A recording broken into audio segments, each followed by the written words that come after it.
In this video, we'll be talking about lymphatic system. First, we're gonna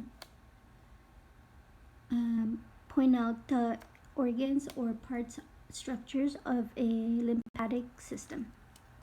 First, we have the tonsil. Right when you open your mouth, you'll see it on the side. Then we have our cervical lymph nodes, thymus,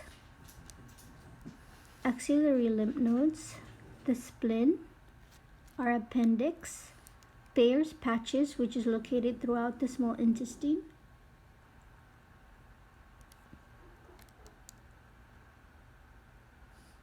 and I think that is all the structures that our book is asking us the assignment. The flow of the lymphatic system. Lymph is the remaining 10% fluid that stays behind the tissue as a clear to yellowish fluid, known as the lymph.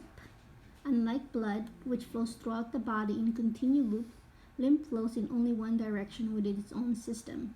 This flow is only upward toward the neck. Here it flows into the venous bloodstream through the subclavian veins, which are located on either side of the neck near the collarbones. The lymphatic circulation. Since the lymphatic system does not have a heart to pump, its upward movement depends on the motion of the muscles and the joint pumps. The cleansed lymph continues to travel in only one direction, which is upward toward the neck. The base of the neck, the cleansed lymph flows into the subclavian veins on the other side of the neck. Lymph originates as the plasma, which is the fluid portion of the blood. It is also known as the extracellular fluid. As the fluid leaves the cell, it takes with it cellular waste products and protein cells. In order to leave the tissue, the lymph must enter the lymphatic system through specialized lymphatic capillaries. Superficial capillaries located near or just under the skin.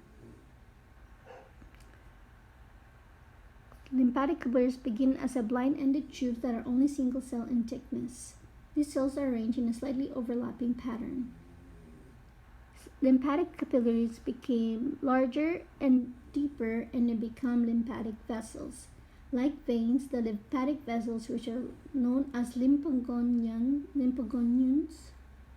have one-way valves to prevent any back blood flow.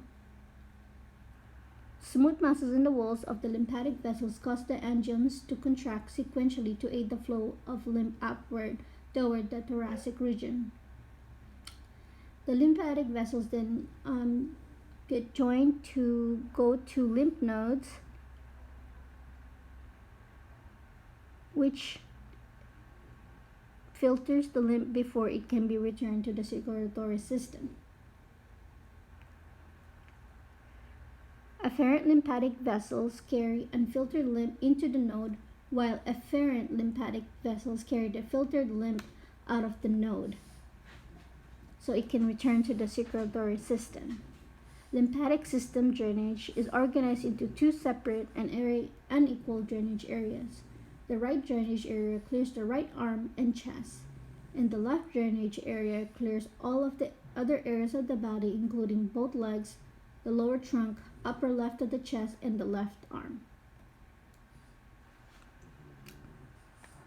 Damage disturbs the flow. When the lymphatic tissue or lymph nodes have been damaged, destroyed, or removed, lymph cannot drain normally from the affected area. When this happens, excess lymph accumulates and results in the swelling that is characteristic of lymphedema.